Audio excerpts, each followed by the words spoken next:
மாதம் 26ஆம் திகதி 2019ஆம் ஆண்டு ஆராதனைக்கு வந்திருக்கிற உங்கள் அனைவரையும் அன்போடு வாழ்த்தி வரவேற்கிறோம் இயேசுவின் நாமத்திலே. මේ මාසේ 26 වෙනිදා 2019 මේ নমස්කාරට පැමිණ සිටින ඔබ සියලු දෙනාම යේසුස් ක්‍රිස්තුස් වහන්සේ නාමයෙන් ආදරයෙන් පිළිගන්නවා. We welcome to the Sunday service of Mount Carmel Church today, the 26th of May, year 2019, and we have hundreds of people joining us from all over the world live. Welcome to our program. நேரடியாக உலகின் பல நாடுகளில் இருந்தும் கலந்து கொள்கின்ற உங்களையும் இயேசுவின் நாமத்திலே வாழ்த்தி வரவேற்கிறோம். විවිධ දේශයන්හි සිට සජීව අපි සමග සිටින ඔබ සියලු දෙනාමත් ඉතාදරෙන් පිළිගන්නවා. இன்று 1 யோவான் 2ஆம் அதிகாரத்தின் 3வது வசனத்தை நான் உங்களுக்கு விளக்கப்படுத்த போகிறேன். අද දවසේ 1 யோவான் දෙවනි පරිච්ඡේදයේ 3 වෙනි පදය මම ඔබට විස්තර කරන්න යනවා. இவ்வளவு நாள் நான் நினைக்கிறேன் கிட்டத்தட்ட 5 ஞாயிற்றுக்கிழமைகள் நாம் 2வது வசனத்தை மட்டும் படித்தோம். සති 5ක් විතර තිස්සේ අපි දෙවනි පදේ විතරක් ඉගෙන ගත්තා. You know, for the past 5 Sundays that I was preaching here, we meditated upon 1 John chapter 2 and verse 2. But today we are going to learn 1 John chapter 2 and verse 3. அந்த 2வது வசனத்துல என்ன பார்த்தோம் என்றால், ඒ දෙවනි පදේ තුල අපි මොනවද බැලුවේ කියනවා නම් இயேசுவினுடைய சிலுவை மரணம் கிருபாதார பலியாய் வந்ததாம். යේසුස් ක්‍රිස්තුස් වහන්සේගේ කුරුසයේ මරණය සාන්තිකර පූජාවක්ලු. We studied verse 2 for 5 Sundays. The verse says that the death of Jesus was a propitiation. And I was explaining the word propitiation. In Greek, it's elasmos. And that the meaning of elasmos is that a sacrifice which encompasses all the sacrifices. And the கிருபாதார பலி என்று வருகின்ற அந்த தமிழ் சொல் ඒ සාන්තිකර පූජාව කියනවා ඒ සිංහල පදය இலாஸ்மோஸ் என்ற கிரேக்க சொல்லினுடைய மொழிபெயர்ப்பா இருக்கிறது. ඉලස්මෝස් කියනවා ඒ ග්‍රීක් වචනෙන් පරිවර්තන වුණා උදයක්. இலாஸ்மோஸ் என்றால் ඉලස්මෝස් කියන්නේ எல்லா பலிகளையும் தன் அகத்தே உள்ளடக்கிய ஒரே பலி. සියලුම පූජාවක් අන්තර්ගත වුණා වූ එක පූජාවක නමක්. அப்படியானால் பழைய ஏற்பாட்டிலே காணப்படுகின்ற அவ்வளவு பலியாகவும் இயேசுவானவர் மரித்திருக்கிறார் என்று பார்த்தோம். ඒතර පරණ ගිවිසුමේ අන්තර්ගත වන්නා ඔය හැම පූජාවක්ම සම්බන්ධ කරගෙන යේසුස් වහන්සේ කුරුසයේ මැරුණා කියන එක අපි බැලුවා. So we studied how the sacrifice of Jesus contained all the Old Testament sacrifices within the sacrifice. இன்றைக்கு 3வது வசனத்தை வாசிப்போம். අද දවසේ 3 වෙනි පදේ අපි කියමු. Let's read verse 3 of 1 John chapter 2. 1 யோவான் 2ஆம் அதிகாரம் 3வது வசனம் இப்படி சொல்லுகிறது. 1 யோவான் පළවෙනි පරිච්ඡේද දෙවෙනි පරිච්ඡේද 3 වෙනි පදේ මෙහෙම කියනවා. அவருடைய கற்பனைகளை நாம் கைக்கொள்ளுகிறவர்களானால் அவரை அறிந்திருக்கிறோம் என்பதை அதனால் அறிவோம். අපි උන්වහන්සේගේ ආඥා පවත්වමු නම් අපි උන්වහන්සේ අඳුනන බව එයින් දනිමුව. And hereby we do know that we know him if we keep his commandments. அவருடைய கற்பனைகளை நாம் கைக்கொள்ளுகிறவர்களானால் அவரை அறிந்திருக்கிறோம் என்பதை அதனால் அறிவோம். අපි උන්වහන්සේගේ ආඥා පවත්වමු නම් අපි උන්වහන්සේ අඳුනන බව එයින් දනිමුව. And hereby we do know that we know him if we keep his commandments. இந்த வசனத்தை நான் உங்களுக்கு தெளிவாய் விளக்கப்படுத்த விரும்புகிறேன். මේ පදය මම ඔබට ඉතා පැහැදිලිව විස්තර කරන්න කැමති වෙනවා. I want to explain this verse to you. It may seem like plain. Oh wow, we understand. Why do you need to explain? இதை வாசிக்கும் பொழுது நமக்கு தான் புரிகிறதே என்பது மாதிரி தான் இருக்கும். මේ කියවද්දිම අපිට තේරෙනවානේ ඒ වගේ තමයි තියෙන්නේ. ஆனா அதற்குள்ளே இருக்கிற சில ஆழங்களை உங்களுக்கு நான் கற்றுக் கொடுக்க விரும்புகிறேன். හැබැයි ඒ තුල අන්තර්ගත වුණ ගැඹුරු දේවල් ඔබට විස්තර කරන්න කැමතියි. ஏனென்றால் ஒவ்வொரு கிறிஸ்தவனுக்கும் ஏன் ஒவ்வொரு ஊழியக்காரனுக்கும் அடிப்படையா இருக்க வேண்டியது இது.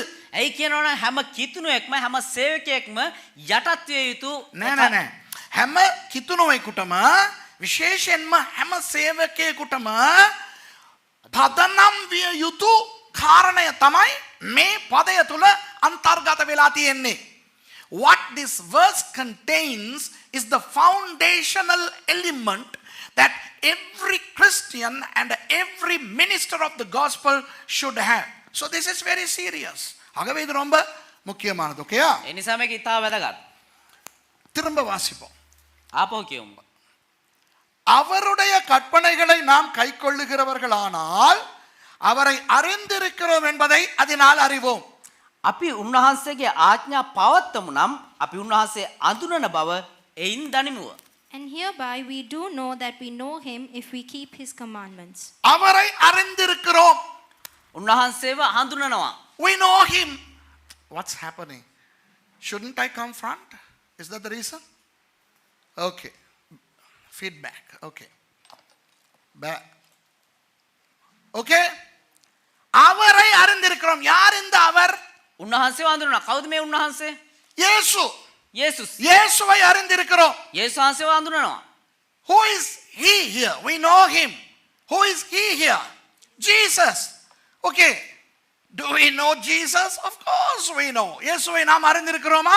நிச்சயமாய் அறிந்திருக்கிறோம். යේසුස් වහන්සේව අපි හඳුනනවාද? අනිවාර්යයෙන්ම හඳුනනවා. இயேசுவை ரெண்டு விதமாக அறியலாம். යේසුස් වහන්සේව දෙආකාරයෙන් හඳුනා ගන්න පුළුවන්. Okay. இயேசுவை ரெண்டு விதமாக அறிந்து கொள்ளலாம். යේසුස් වහන්සේව දෙආකාරයෙන් හඳුනා ගන්න You පුළුවන්. can know Jesus in two ways. ஒன்று, පළවෙනි ක්‍රමය இயேசு யார் என்பதையும் යේසුස් වහන්සේ කවුද කියන එක ගැනත් அவர் ஏன் உலகத்துக்கு வந்தார் என்பதனையும் උන්වහන්සේ ඇයි ලෝකෙට ආවේ කියන එක ගැනත් அவரை பற்றின கதையையும் උන්වහන්සේගේ සම්බන්ධ කතාවනුත් அவருடைய பிரசங்கங்களையும் උන්වහන්සේගේ දේශනා இவையெல்லாம் நாம் வேதத்தில் இருந்து அறிந்து கொள்ளலாம்.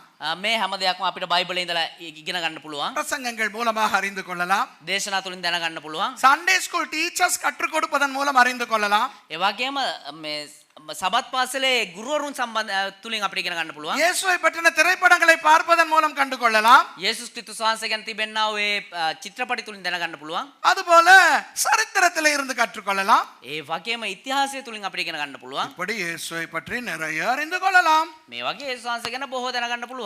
Now we can know about Jesus by reading the Bible, by attending Sunday schools where the teachers teach about Jesus. We can watch Christian movies about Jesus. We can study history and study about Jesus. And we can know Jesus that way. இப்படி இயேசுவை அறிந்து கொள்ளலாம். මේව යේසුස් වහන්සේ දැන ගන්න පුළුවන්. ஆனால் இதுல என்ன சொல்லுகிறது தெரியுமா? හැබැයි මෙතන මොනවද දන්නවද කියන්නේ? அவரை அறிந்திருக்கிறோம் என்று அதனால் அறிவோம்.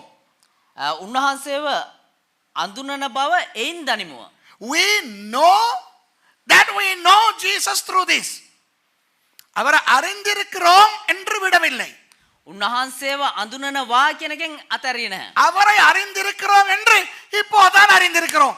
උන්වහන්සේව අඳුනනවා කියන එක දැන් තමයි දන්නේ. ஹலோ விளங்குதா உங்களுக்கு? அவரை அறிந்திருக்கிறோம் என்று උන්වහන්සේව අඳුනනවා කියන එක இதன் மூலம் தான் அறிவோம். මේ තුලින් තමයි දැනගන්නේ. எதன் மூலம்? මොකක් තුලින්ද? விளங்குதா உங்களுக்கு? சொல்றேன் கேட்டுக்கிறீங்க. Now let me explain this. We know that we know Jesus through this. இப்போ இயேசுவை அறிந்திருக்கிறோம் என்று எப்படி அறிந்து கொள்வோம்? දැන් යේසුස් වහන්සේව අඳුනනවා කියන කොහොමද අපි දැනගන්නේ? பல விதங்களில் அறிந்து கொள்ளலாம் என்று நினைக்கிறோம். විවිධාකාරයෙන් දැනගන්න පුළුවන් කියලා හිතනවා. ஒன்று எங்க இயேசுவை பற்றி சொல்லுங்க பாப்போம் என்றால் දැන් එකක් තමයි හරි යේසුස් වහන්සේ ගැන කියන්න. இப்போ ஒரு உதாரணமாக උදාහරණයක් විදියට யாராவது என்னிடத்துல கேட்கிறார்கள், කවුරු හරි ඇවිල්ලා මගෙන් අහනවා சுரேஷ் உங்களுக்கு இயேசுவை தெரியுமா? මහේෂ් ඔබට යේසුස් වහන්සේ ගැන දන්නවද? தெரியுமே. දන්නවනේ. எங்க நிரூபிங்க பாப்போம், தெரியுமாங்கிறத பாப்போம். ඔයා දන්නවද කියලා පෙන්නන්න බලන්න. So somebody is coming and asking me, Suresh, do you know Jesus? And I tell them, yes, of course I know. Okay, now demonstrate that you know Jesus. Okay, நான் சொல்றேன், நான் ஒரு ஊர்ல மரியாள்னு ஒருத்தவங்க இருந்தாங்களாம். එතකොට මම කියන ඔන්න ඒක රටක මරියා කියලා කෙනෙක් හිටියලු. அவங்க யோசேப்பை கல்யாணம் கட்ட போனாங்களாம். එයා යෝසෙප්ව විවාහ වෙන්න ගියාලු. அப்புறம் அப்படியே இயேசு பிறந்தாராம். ඊට පස්සේ එහෙම යේසුස් වහන්සේ ඉපදුනාලු. அப்புறம் 12 வயசுல தேவாலயத்துக்கு போனாங்களாம். එයා අවුරුදු 12 දී දේව මාලිගාවට 30 ගියාලු. வயசுல ஞானஸ்நானம் எடுத்தாராம். අවුරුදු 30 දී බෞතිස්මය ලබා 3 ගත්තාලු. வருஷம் ஊழியம் செஞ்சாராம். අවුරුදු 3ක් තිස්සේ සේවය කරාලු. சிலுவையில மரிச்சாராம். ඊට පස්සේ කුරුසියේ මැරුණාලු. உயிரோட எழும்பினாராம். මරණයෙන් නැගිට්ටලු. விளங்குதா? இப்போ நான் சொல்லுவதன் மூலம் நான் மக்களுக்கு அறியப்படுத்துகிறேன் எனக்கு அவரை தெரியும் என்று. එතන මම කියන කාරණා තුලින් මම අනිත් මිනිස්සුන්ට දැනුම් දෙනවා මම උන්වහන්සේව අඳුනනවා කියලා. So in order to demonstrate that I know Jesus, I tell them there was a girl called Mary in Israel and she was betrothed to Joseph and finally she became pregnant and Jesus was born. And at the age of 12 he went to the temple. Then at the age of 30 he went to be baptized. He started the ministry for 3.5 years. He preached the gospel. He made disciples. Then he was crucified. But then he rose again from the dead. He ascended to heaven. You know, I can relate the story from A to Z for you. ஆனால் முதல் அக்கன்னா வரை எனக்கு இயேசுவை பற்றி சொல்லி நிரூபிக்கலாம் எனக்கு அவரை தெரியும் என்று. අයන්න ඉඳලා අනේ දෙයනේ මුල්ල ඉඳන් අග වෙනකන් මට යේසුස් වහන්සේ ගැන කතා කියලා මිනිසුන්ට ඔප්පු කරන්න පුළුවන් අයිසේ මට දන්නවා යේසුස් වහන්සේව කියලා. இல்லாவிட்டால் එහෙම නැත්නම් எனக்கு ஒரு question paper கேள்வி பரீட்சை தாள் கொடுக்கப்படுகிறது. මට එක මේ ප්‍රශ්න පත්‍රයක් දෙනවා. இயேசு எத்தனை வயதில் ஞானஸ்நானம் பெற்றார்? යේසුස් වහන්සේ කවුරු තුලින්ද බෞතිස්මය ලබා ගත්තේ? නෑ නෑ වයස වයස කීයද බෞතිස්මය ලබා ගත්තේ? 30. අවුරුදු 30. Correct answer. ஒரு 100 கேள்வி கேக்குறாங்க இயேசுவை பத்தி. යේසුස් වහන්සේ කියන ප්‍රශ්න 100ක් අහනවා.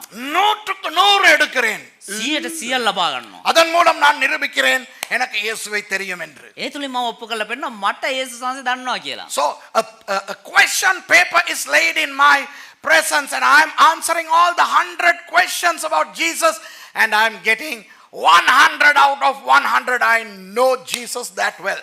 அது மாத்திரமல்ல ඒ විතරක් නෙවෙයි நான் ஜெபிக்கிறேன். මම යාච්ඤා කරනවා. எப்படி ஜெபிக்கிறேன் தெரியுமா? කොහොමද යාච්ඤා කරන්නේ දන්නවද? இயேசுவின் நாமத்திலே. යේසුස් වහන්සේගේ නාමයෙන්. பிசாசு பிடிச்சு ஆடுறாங்க. යක්ෂයෝ ධානන People are bringing demon possessed people. So the demons are manifesting. பேய் ஆடுது. உடனே என்ன செய்றேன்னா? ඒතර එක එක විදිහට යක්ුණන්න මොනවද කරන්න එක පාටම? இயேசுவின் நாமத்திலே போ பிசாசே. යේසුස් වහන්සේගේ නාමයෙන් පලය යක්ෂයා. So when I say I cast you out in the name of Jesus, the demon leaves. அப்ப பார்க்கும்போது ஜனங்க எல்லாம் என்ன நினைக்கிறாங்க? ඒක බලද්දි මිනිස්සු මොනවද හිතන්නේ? பாஸ்டர் சுரேஷுக்கு இயேசுவ அவ்வளவு ரொம்ப நெருக்கமா தெரியும். සුරේෂ්ට ඉතා කිට්ටුවෙන් යේසුස් වහන්සේ ගැන දන්නවා. அப்ப நான் என்ன சொல்றேன்? ஹலோ எனக்கு இயேசு எவ்வளவு தெரியும் தெரியுமா? ඒතර මම මොනවද දන්නවද කියන්නේ? හලෝ මට කොහොමද දන්නවද යේසුස් වහන්සේ ගැන දන්නේ? அவருடைய நாமத்துல பிசாசு விரட்டுறேன். උන්වහන්සේ නාමයෙන් යක්ෂය දුරු කරනවා. இயேசுவின் நாமத்துல நோயாளி மேல கை வைக்கிறவங்களுக்கு சுகம் கிடைக்குது. යේසුස් වහන්සේගේ නාමයෙන් රෝගින් උතිසා අත තියද්දී ඒ රෝගින් සුවය I ලබනවා. am telling people, do you want me to demonstrate how I know Jesus? When I use the name of Jesus, the demons flee. And when I pray for the sick in the name of Jesus, they are healed. And when I lay my hands on Christians, they are anointed and they fall and they demonstrate. நான் கிறிஸ்தவர்கள் மேல் கைகளை வைத்து මම කීතුරන් මත මගේ අත තියලා இயேசுவின் நாமத்திலே பெற்றுக்கொள் என்றவுடன் යේසුස් වහන්සේගේ නාමයෙන් ලබා ගන්න කියද්දී அவர் ஊரண்டு பெரண்டு அபிஷேகத்தால் நிரப்பப்படுகிறார். ඔයගොල්ලෝ පෙරලා වැටිලා අභිෂේක කියලා ආලේපේ ලබා ගන්නවා. வாவ், எப்படி இயேசுவை எனக்கு தெரியும்னு நிரூபிக்கிறேன் பாத்தீங்களா? කොහොමද මම යේසුස් වහන්සේ ගැන දන්නේ කියලා පෙන්වුවේ කොහොමද කියලා දැක්කද? See how I am demonstrating that I know Jesus. Okay? அது மாத்திரமல்ல, ඒ විතරක් නෙවෙයි நான் ஆதாரங்களோடு சமர்ப்பிக்கிறேன். මම කාරණා සහිත ඔප්පු කරලා පෙන්නනවා 33 வருஷங்கள் இயேசுவுக்கு ஊழியக்காரனாய் இருக்கிறேன் என்று. අවුරුදු 33ක් තිස්සේ යේසුස් වහන්සේට සේවකයෙක් විදිහට ඉන්නවා කියලා. I am also proving with evidence that I have been serving the Lord Jesus for 33 years. I am a full-time pastor for 33 years. I should know enough about Jesus. 33 வருஷம் අවුරුදු 33ක් තිස්සේ முழு நேர பாஸ்டராய் ஊழியம் செய்கிற சுரேஷ் සම්පූර්ණ කාලීන සේවකයෙක් ලෙස ඉන්නා වූ පාස් සුරේෂ් இயேசுவை அறிந்திருக்க வேண்டும். ஆமாவா இல்லையா? යේසුස් වහන්සේ වඳුනගෙන ඉන්න ඕනද නැද්ද? விளங்குதா? நான் நிரூபிப்பதற்கு எத்தனையோ வழிகள் இருக்கின்றன. මම විවිධ මාර්ගයෙන් විවිධ ආකාරයෙන් ඔප්පු කරලා පෙන්නනවා. அப்போ நான் இயேசுவை அறிந்திருக்கிறேன் என்று ඒතර මම යේසුස් වහන්සේ අඳුනගෙන ඉන්නවා කියන එක நானும் அறிந்து கொள்ள මමත් දැනගන්නේ மற்றவர்களுக்கும் அறியப்படுத்த අනිත් කට්ටියන්ට දැනගන්න තියන්නේ எத்தனையோ விதங்கள் இருக்கின்றன. சரியா? එම පෙන්වන්න විවිධාකාර ක්‍රම තියෙනවා. So I have different means to prove to me and to others that I know Jesus. அதுபோல உங்களுக்கும் இருக்கும் கதை. ඒ වගේ ඔබටත් කාරණා තියෙයි. சில பேர் இப்படியெல்லாம் நிரூபிப்பாங்க. සමහරු මෙහෙම ඔප්පු කරලා පෙන්නනවා. ஓகே சுரேஷ், நீ 33 வருஷம் பாஸ்டர்ங்கற. හරි පාස් සුරේෂ් අවුරුදු 33ක් තිස්සේ පාස්ටර් වෙලා ඉන්නවා කියනවා. பெரிய இதெல்லாம் பண்ற. මේ වගේ ලොකු ලොකු දේවල් කරනවා. ஆனா நான் ஆக்கள் சொல்றத சொல்றேன். உண்மையா சொல்றாங்க. ඒ කියන්නේ අතර මිනිස්සු මේ කියන විදිහ சில பேர் පෙන්නනවා. சொல்றாங்க. හැබැයි ඒ වුණාට මම இயேசுவை நேர்ல கண்டேன். යේසුස් වහන්සේ කෙලින් දැකලා තියෙනවා. அவர் என் ரூமுக்கே வந்தார். උන්වහන්සේ මගේ කාමරේටම ආවා. அவர் கைய இப்படி என் முன்னால நீட்டும் போது උන්වහන්සේ මෙහෙම මං ඉස්සරහා මෙහෙම අත දික් කරද්දී அவருடைய கையில இருந்த ஓட்டையவே நான் கண்டேன். උන්වහන්සේගේ අතේ තිබෙනා ඔය සිදුර මම දැක්කා. அவங்க இந்த இடத்துலன்னு சொல்லும் போதே எனக்கு தெரியும் வந்தது இயேசு இல்லை வேற யாரோ ஒன்று. ஏன்னா இயேசுக்கு இங்கே தான் அடிச்சாங்க. මෙතන යේසුස් වහන්සේගේ සිදුර මෙතන කියලා පෙන්නද්දී දන්නවා යේසුස් වහන්සේ වෙන කවුද කියලා. ඒ දන්නවද? යේසුස් වහන්සේ රැණ ගැව්වේ මෙතන නෙවෙයි මෙතන. இங்கே யாருக்கும் ஆணி அடிச்சதே இல்லை ரோமர்கள் ஒரு நாளும் யாருக்கும் இங்கே கையில் ஆணி அடிச்சதே இல்லை. රෝමවරු කවදාවත් මෙතෙන්ට ඇන ගහලා නැහැ කාටවත්. யாரடையோ இந்த இடத்துல பை மிஸ்டேக்கா ஏதோ குத்து பட்டிருக்குது, அந்த ஆள் தான் வந்து இப்போ கையை காட்டுது. சில මොකක් හරි වැරද්දෙන් කාට හරි මෙතන මොකක් හරි ඔය ඇනලා වෙන්නද ඒක පෙන්නපු එක තමයි ඔය මෙතන කියලා පෙන්නන. சரி அதை விடுங்களே, இந்த ஜனங்க சொல்றத நான் சொல்றேன். ஐயோ பாஸ்டர் அப்படியே ரூமுக்குள்ள அப்படியே இயேசு வந்தார். අයියෝ පාස්ටර් එහෙමම යේසුස් වහන්සේ මගේ කාමරේට ආවා. மகளே என்றார். පුත්‍රයා කියලා කිව්වා. அங்கனே தியாலஜில ரெண்டு இடிக்குது இல்லையா தியாலஜி பாஸ்டர். එතරදිම அதெல்லாம் வேணாம், அதெல்லாம் வேணாம். நான் என்ன சொல்றேன்னா இப்படியெல்லாம் சொல்லி நான் இயேசுவை அறிந்திருக்கிறேன் என்று நிரூபிப்பார்கள்.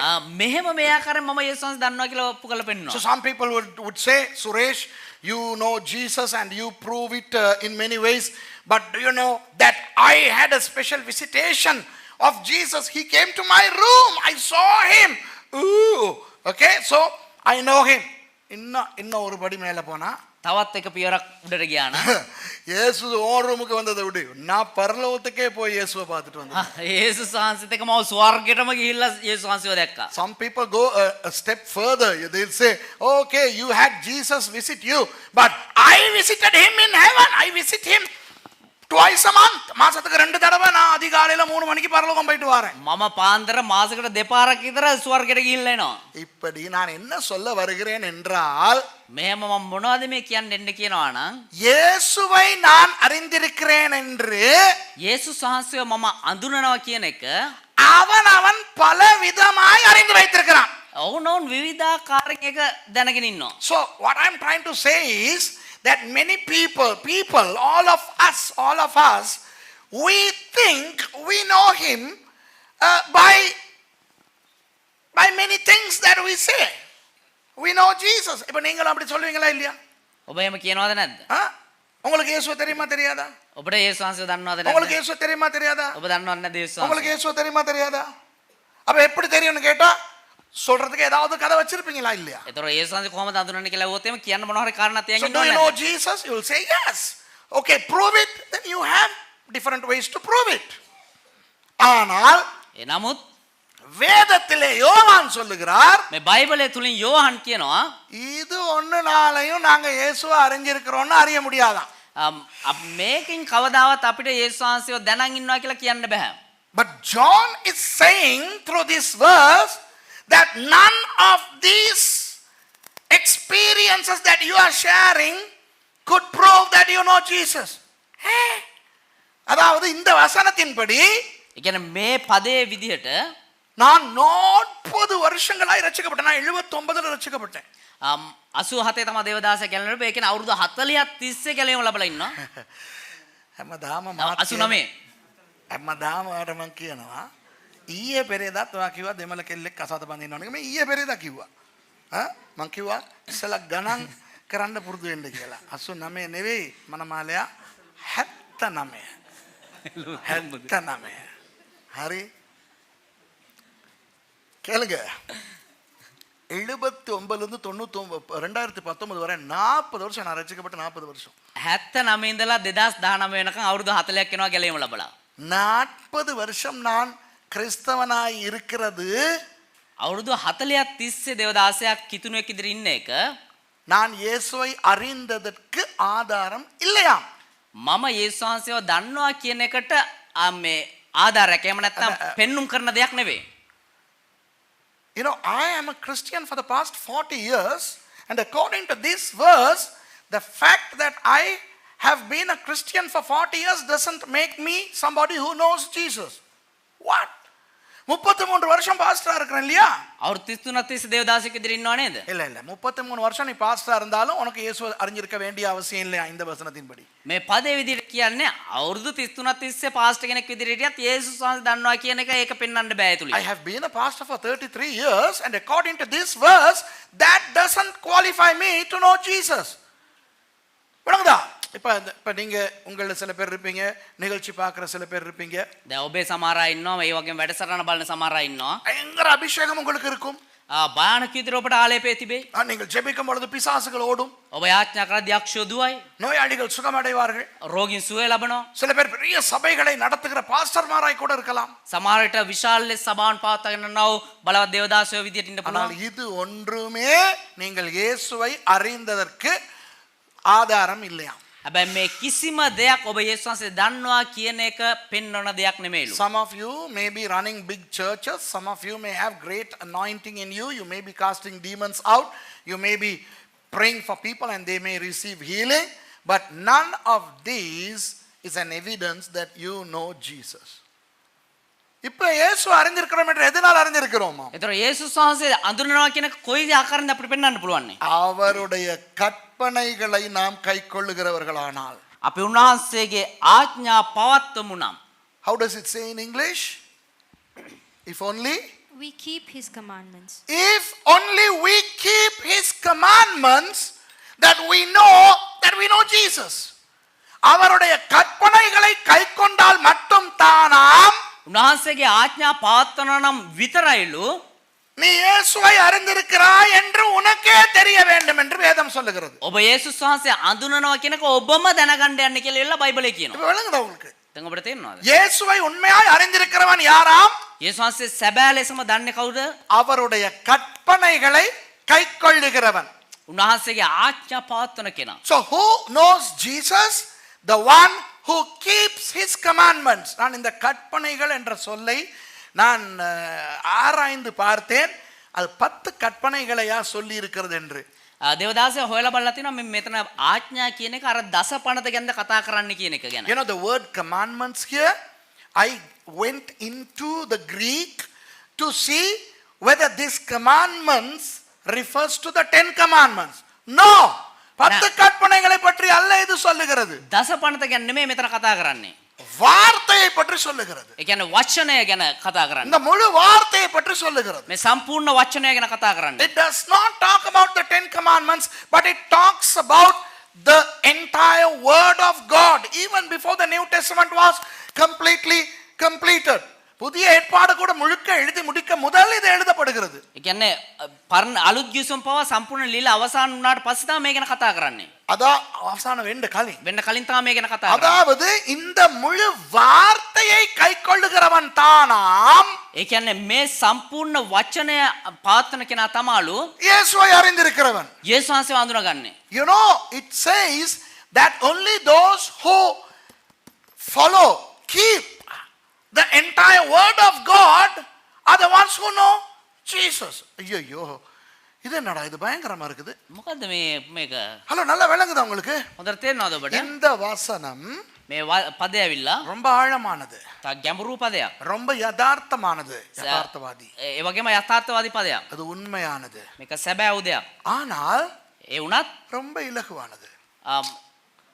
ஹரி සරලයි.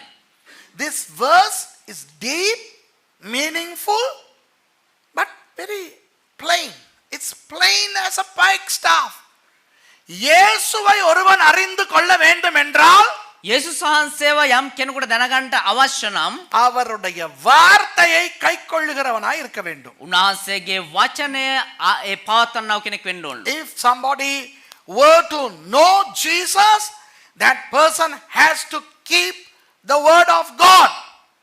அவருடைய வார்த்தையை கைக்கொள்ளுவதென்றால் උන්වහන්සේගේ වචනය පවත්වනවා කියන්නේ அந்த வார்த்தையை அறிந்து கொள்ள வேண்டும். උන්වහන්සේගේ ඒ වචනේ දැනගෙන ඉන්න ඕනේ. In order to keep the commandments, the word, one should know the word.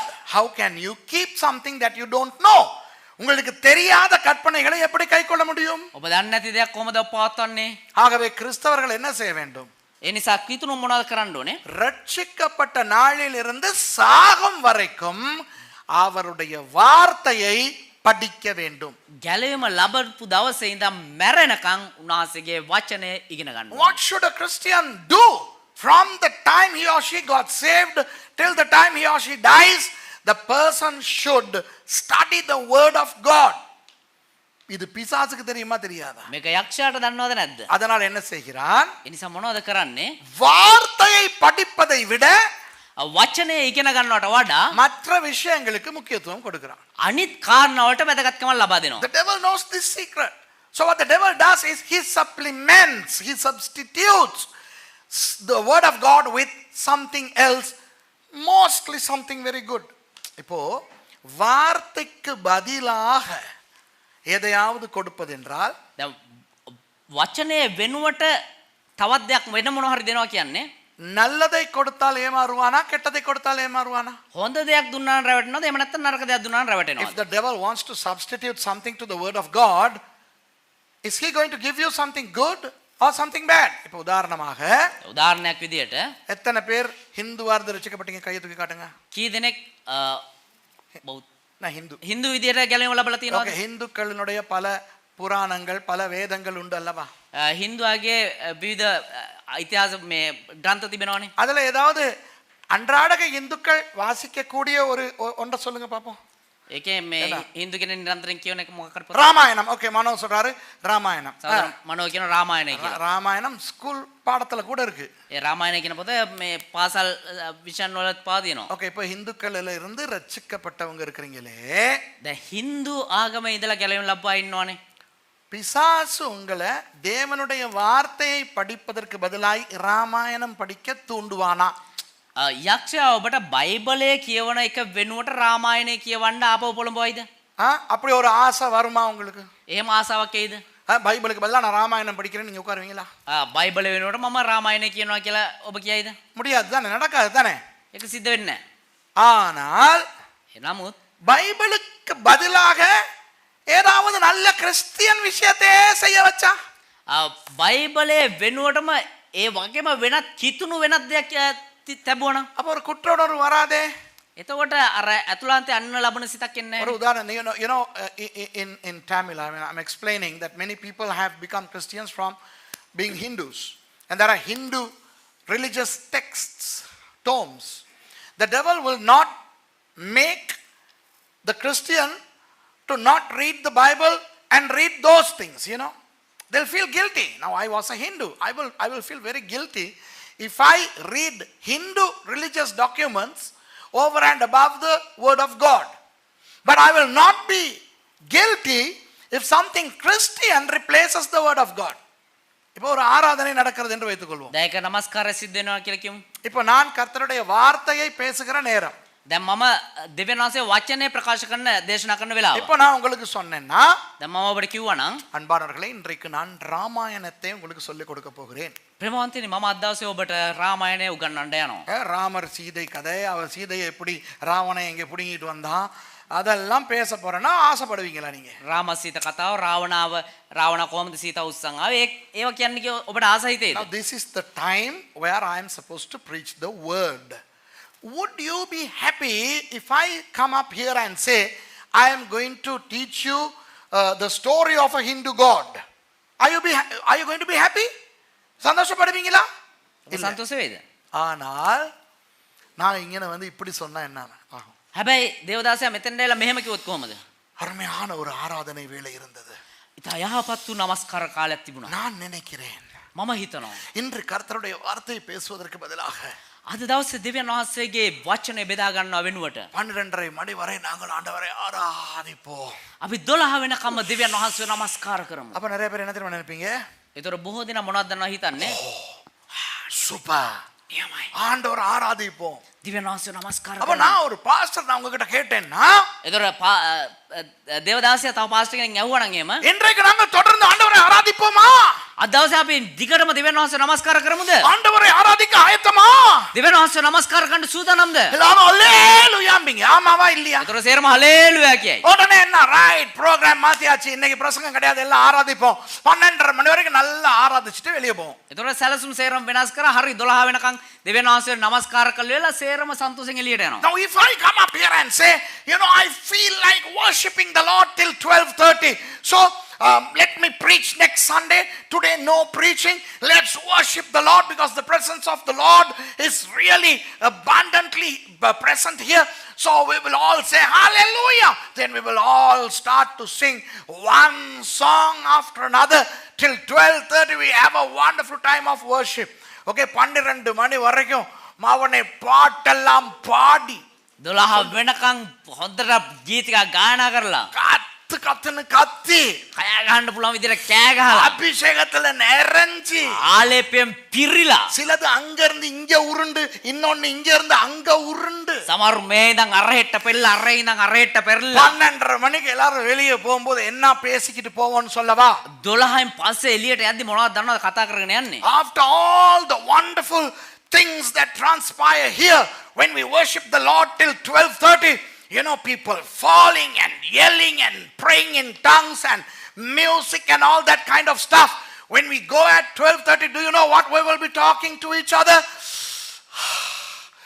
இன்னைக்கு ஆண்டவர் பயங்கரமா என்னைய தொட்டார் ஒன்று சொல்லு இன்னொன்னுக்கு අත දවස් දෙවෙනාසේ මාව මාර විදිහට ස්පර්ශ කරා இன்னொன்னு சொல்லு තව කෙනෙක් කියයි ஐயோ உண்மையாவே நான் பரலோ வரைக்கும் போயிட்டு வந்தேன் අයියෝ මම ඇත්තටම ස්වර්ගය වෙනකන් ගිහිල්ලා இன்னொன்னு சொல்லும் எங்க சர்ச்ல இப்படி ஒரு நாளும் நடக்கலங்க තව කෙනෙක් කියයි අපේ සභාවේ කවදාවත් මේ වගේ அப்படியே වෙලා இங்க இருந்து அந்த டைனிங் ரூம் வரைக்கும் மெதந்துக்கிட்டு தான் போகும் அவ்வளவும் එතන මෙතන ඉඳන් මේ කෑම ශාලාව වෙනකන් නිකන් පායලා ගියා තමයි යන්නේ அங்க உட்கார்ந்துக்கிட்டு சாப்பிடும் போது என்ன பேசிக்கிட்டு போகும் தெரியுமா ඒතර එහෙ ඉඳගෙන කෑම කද්දි මොනවද දන්නව කතා කරන්නේ அப்படியே சூடா இருந்துச்சு அக்கினி இறங்கிச்சு එහෙමනිය රස්සනට දන්න කින්දර බෑගෙන ආවා වගේ அவங்களுக்கு விளங்கல டைம் சூட்டு டைம்ல தான் கத்துனது ඒගොල්ලන්ට අමතක කියලා මේ අපි කෑ ගෑවේ මේ හොඳට රත් වෙලා තියෙන වෙලාවේ இல்ல කියලා இது நடக்குமா இல்லையா இதுதான் நடக்குதா இல்லையா நிறைய இடங்கள்ல මේක සිද්ධ වෙනවද නැද්ද බොහෝ තැන්වල people will be reveling over what happened you know they'll say wow I felt the presence of God tremendously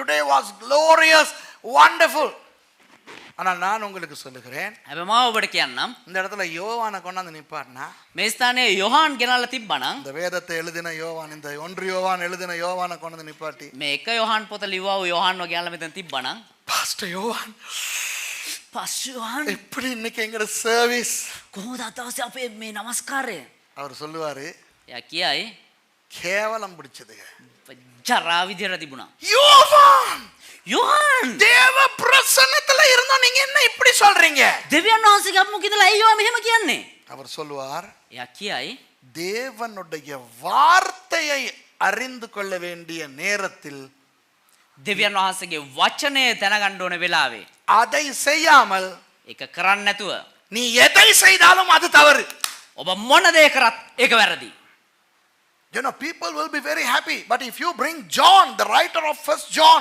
and ask him how do you feel about today's service he would say you robbed the word of God today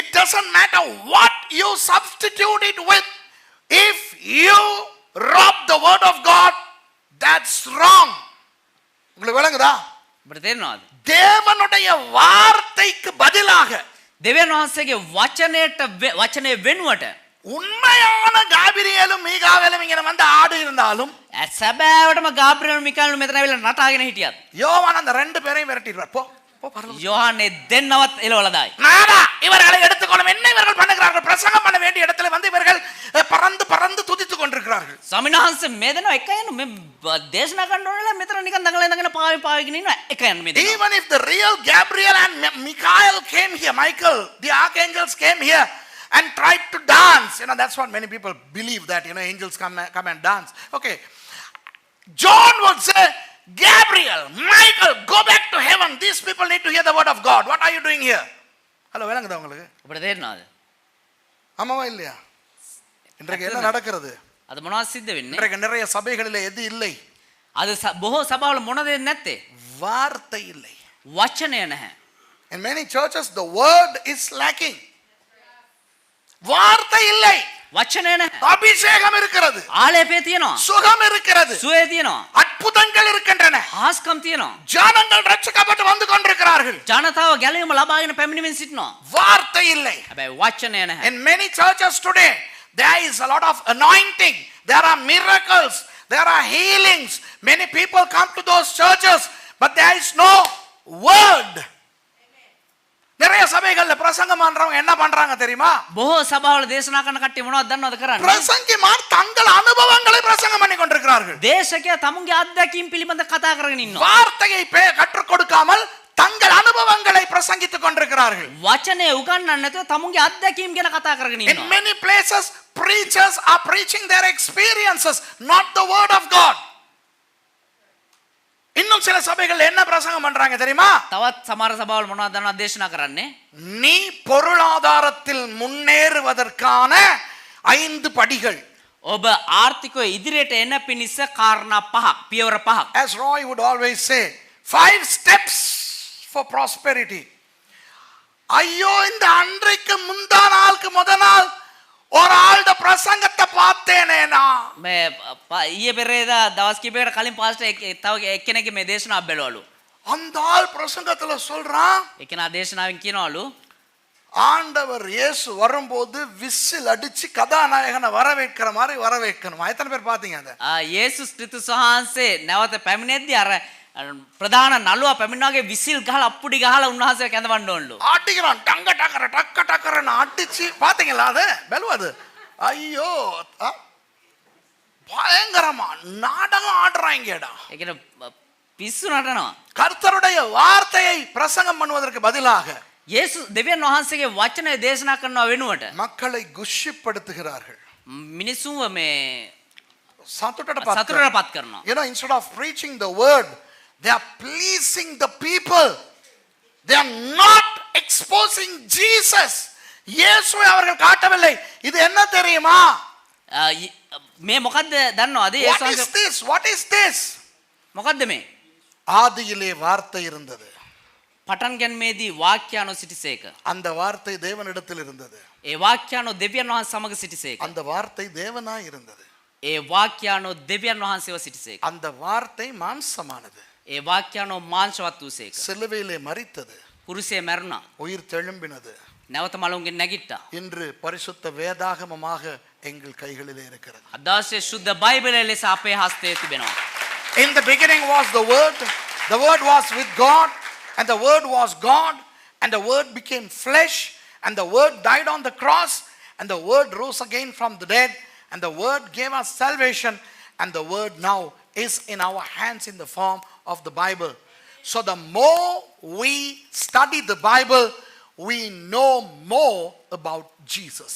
இயேசுவை குறித்து நாம் அதிகமாய் அறிய வேண்டுமானால் යේසුස් ක්‍රිස්තුස් වහන්සේ ගැන වැඩිපුර අපි දැනගන්න අවශ්‍ය නම් வார்த்தையை நாம் கற்றுக்கொள்ள வேண்டும். අපි වචනය ඉගෙන ගත යුතුයි. கற்றுக்கொண்ட வார்த்தையை கைக்கொள்ள வேண்டும். ඉගෙන ගන්නා වචනය අපි අල්ල ගන්න We ඕනේ. need to learn the word and we need to keep the word, and that's exactly what 1 John 2:3 says. அதுதான் 1 யோவான் 2:3 சொல்லுகிறது. ඒක තමයි 1 යෝහන් 2 වෙනි පරිච්ඡේදයේ 3 වෙනි පදේ කියන්නේ. இப்போ 4வது வசனத்தை பாப்போமா? දැන් 4 වෙනි පදේ බලමුද? Let's look at verse 4. Very interesting. சூப்பரா பேசுறாரு. ලස්සනට කතා කරනවා. அவரை அறிந்திருக்கிறேன் என்று சொல்லியும் උන්වහන්සේ අඳුනමුයි කියා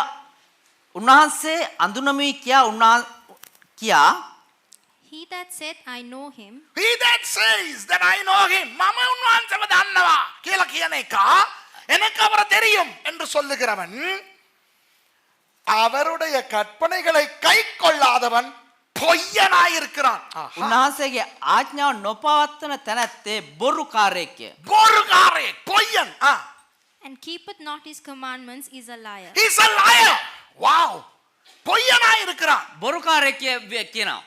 நான் ஜெபிக்கும் போது பிசாசு ஓடுது.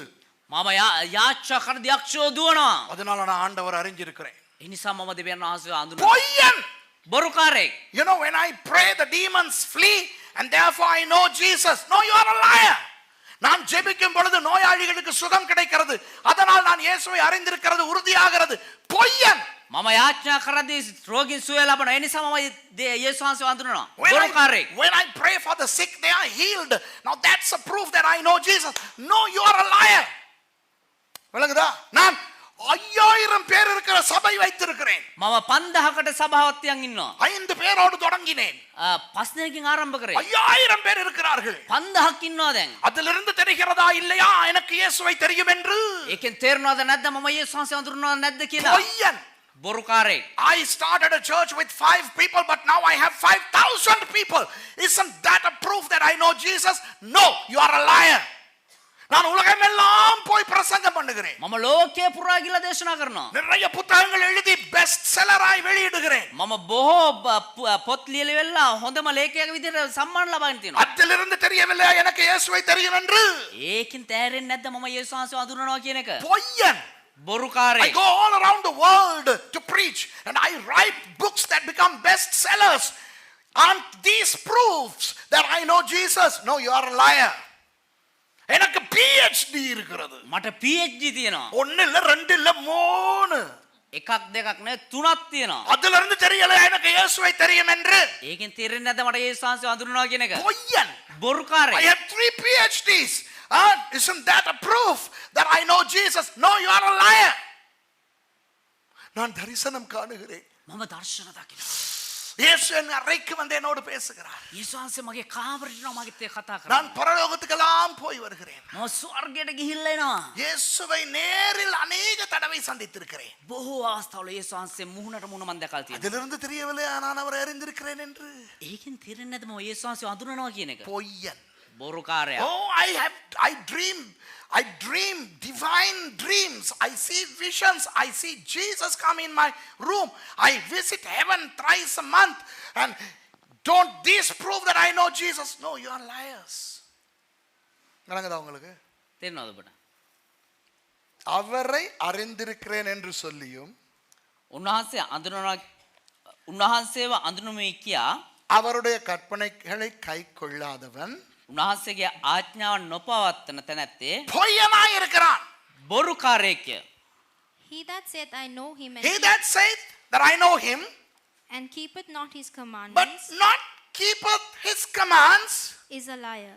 is a liar. ஏன் பொய்யன் தெரியுமா? ඇයි බොරුකාරයෙක් වෙන්න දන්නවද? சத்தியம் அவனுக்குள் இராது. அவனுக்குள் சத்தியம் இல்லை. සැබෑවද ඔහු තුල නැත. And the truth is not in him. What is the truth? சத்தியம் என்றால் என்ன? සැබෑවද මොකද්ද? இயேசு. යේසුස් වහන්සේ. இயேசு என்ன சொல்லுகிறார்? යේසුස් වහන්සේ මොනවද කියන්නේ? நானே வழியும் சத்தியமும் ஜீவனுமாய் இருக்கிறேன். මම මාර්ගයත් සත්‍යයත් සැබෑවත් ජීවනයත් සිටිමි. I am the way, the truth and the life, said Jesus. So the truth is Jesus. சத்தியம் என்பது இயேசு. සැබෑව කියන්නේ යේසුස් වහන්සේ. சத்தியம் உள்ளே இருக்கிறவன் සැබෑව ඇතුළාන්තයේ තියෙන කෙනා வார்த்தையை உள்ளே வைத்திருக்கிறவன். වචනය ඇතුළාන්තයේ තබා ගන්නවා. வார்த்தை உள்ளே இருக்கும்போது වචනය ඇතුළේ තියෙද්දී அபிஷேகம், பிசாசு ஓடுதல், சுவிசேஷம் அதெல்லாம் சூப்பர்.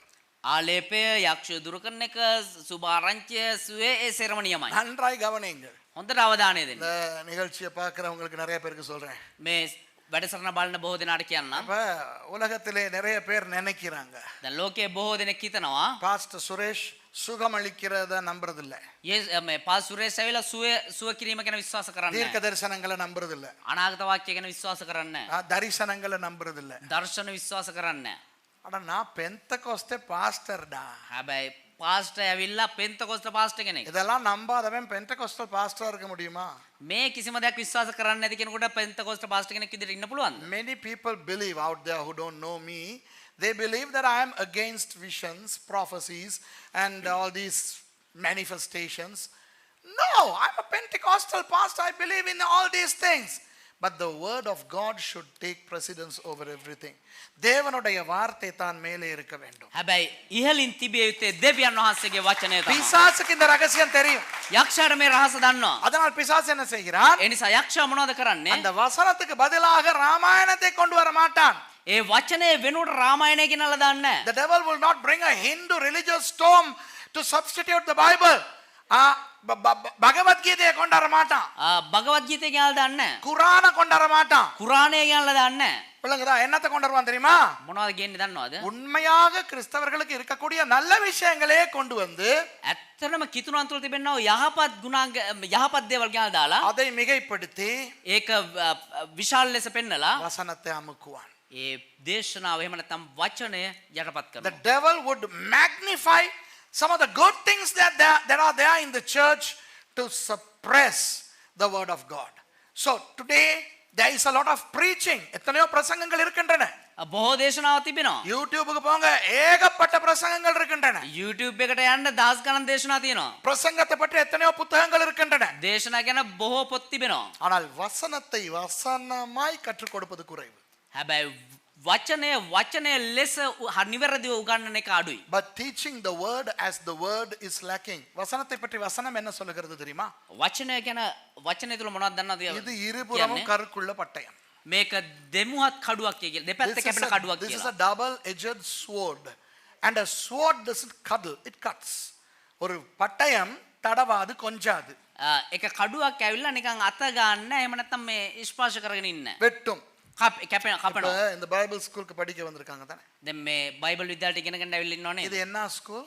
මේ මොන විද්‍යාලයක්ද? engineering ஸ்கூலா?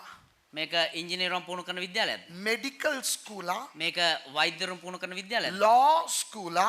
මේක නීති සම්බන්ධ විද්‍යාලයක්ද? இது என்ன ஸ்கூல்?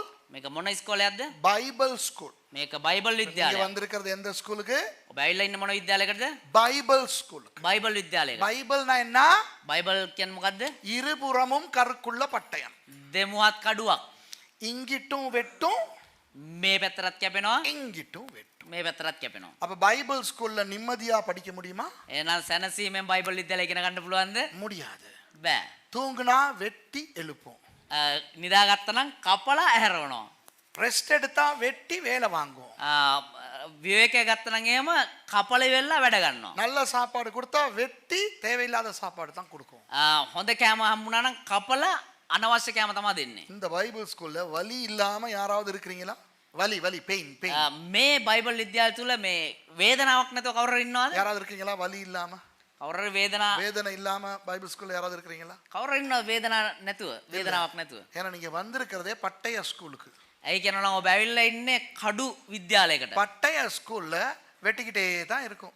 කඩු විද්‍යාලයේ කපාගෙනම තමයි ඉන්නේ. பாஸ்டர் எனக்கு காலை மாலை ராத்திரி எல்லாம் எனக்கு எப்ப பார்த்தாலும் வேதனையாவே இருக்கு பாஸ்டர். පාසු මට උදේ දවල් රෑ කොහෙලා බැලුවත් වේදනාවෙන් තමයි ඉන්නේ පාසු. வண்டர்ஃபுல். அதுக்கு தான் வந்திருக்கிற நீ.